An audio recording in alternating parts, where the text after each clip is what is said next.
Russia and Russians are less represented in media, and I think many, including myself, have a view mostly informed by stereotypes. This video will examine views towards Russia of all types from the perspective of Japanese popular culture, where due to the links and proximity of these two countries, there's an interesting history of representations.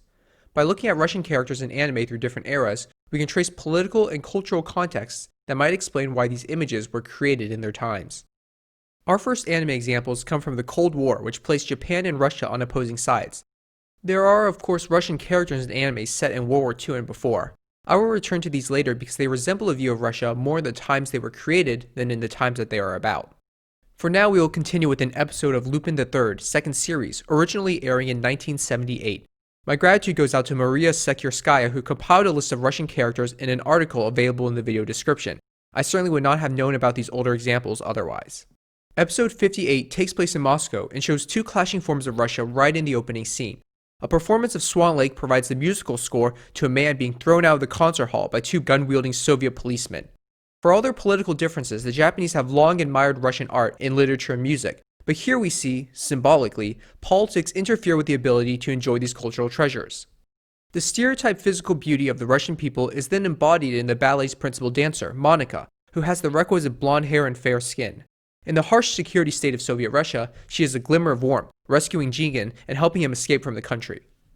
It is then amazing for this video that her explicit end goal is to defect from the USSR and escape to the freedom of the United States, to which Jigen sardonically replies is only available for the rich. Even with the bitterness in political relations, in the view of the show's creators, the people of Russia are still beautiful, artistic, and kind, and they long to join the liberal West that Japan has aligned itself with. A decade later, we have space communism in Gunbuster, the 1988 directorial debut for Hideaki Anno, who famously had a cameo in Shirobako. The Soviet Union appears in the anime's 2023 space-age setting, reflecting the popular and even professional expectation that power politics of bipolarity would continue indefinitely. Jung Freud, a talented Soviet mecha pilot, is the country's representative. In Jung, the two faces of Russia are combined into one character, as she is introduced as an antagonist to the Japanese main character Noriko. Her red mecha suit, adorned with the emblems of the USSR, represents her combative, guarded exterior. Later, outside her armor, she reveals a friendly side, but still continues to challenge Noriko in their united effort against the extraterrestrial threat. Although a decade earlier, perhaps this picture of futuristic cooperation was influenced by the Apollo-Soyuz mission in 1975, when American and Soviet capsules for the first time docked in space to allow for zero-G handholding, which showed that despite their countries' differences, the two superpowers could coexist and even collaborate to accomplish great things. In terms of the transitory period after the collapse of the USSR, we can look to episode 2 of the 1996 adaptation of Gunsmith Cats. Rodionov, a Russian Special Forces operative turned killer for hire, is a typical villain, but their brutality, vocation, and references to the drug trade might allude to the economic depression ongoing in the newly formed Russian Federation. I think this change in the Russian government heralds more familiar contemporary depictions of Russians in anime. Although relations with Japan are still complicated by territorial disputes, we see more unreserved, humanized portrayals of Russia without the warping cultural influence of the Cold War.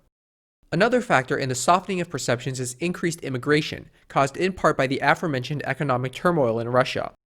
The Russian population in Japan is not large. I was shocked to find out that in 2015 there are only about 2,000 permanent residents. However, the number of Russian residents in general increased dramatically in the late 1990s. Notably, the number of female immigrants significantly outpaced male ones. The specific pattern of a Russian-Japanese woman marrying a Japanese-born man can be both seen in Silver Spoon and is hinted at in Haikyuu. Lev Haiba is half Russian, and though it is not explicit which parent is Russian, it is likely his mother.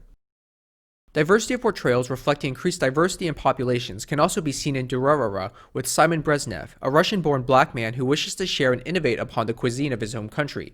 As the ethnic makeup of Japan changes with immigration, we see the countries that immigrants are from changing as well. Now we can examine recent anime with historical settings. These shows are based not on the us versus them mentality of the eras that they are about, but rather the softer and more nuanced imagination of Russia in contemporary Japan. In Hetalia, World War II-era Russia is anthropomorphized as a soft-spoken man, a far cry from anything that would have come out of the actual Second World War. Katyusha in Girls with Paanzer is very loud-spoken, but accepting and civil in defeat. Both characters have more sinister sides, but this is mostly done as a humorous gag. Interestingly, "Yesterday's enemies are tomorrow's friends," a frequent slogan in Girls in Paanzer, is the name of a song that was popular during the Russo-Japanese War. Golden Kamuy, set around 1910, focuses on characters which are mostly Russia adjacent.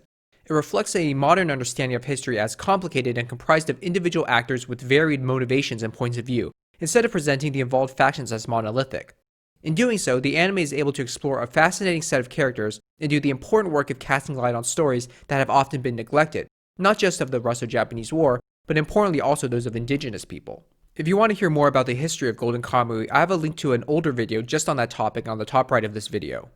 Two final series hint at the future of Russians in anime. Yuri on Ice was hugely popular and shows how for many, the primary competition between nations is in athletics and not warfare. Yuri Plitsutsky is harsh at first, but proves to be a worthy and determined competitor. Though likely not intentional, I find this character to be quite similar to those from the Cold War in combining grace with competition and aggression.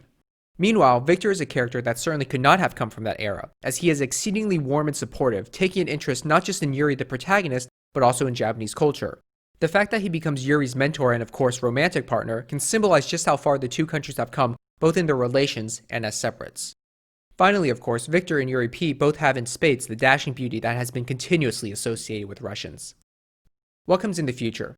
The recent "How heavy are the dumbbells that you lift" might have the answer. Halfway through the show, we are introduced to Xena Boyd, a Russian exchange student. Xena represents the ironic and meta-humor of the internet age. She makes an oblique reference to the meme of reverence towards Russia's president and his apparent masculinity, and is aware of and wishes to conform to how Russian characters are stereotyped in manga. Xena is an enthusiastic otaku who learned Japanese from anime and embodies how cross-cultural contacts will be conducted in the future, not through literature or war or travel, but online. Whatever direction the future goes in, admiration is sure to bring the people of these two countries closer. I look forward to the characters, creativity, and stories that will emerge from the future of mutual images between Russia and Japan, having enjoyed so many already.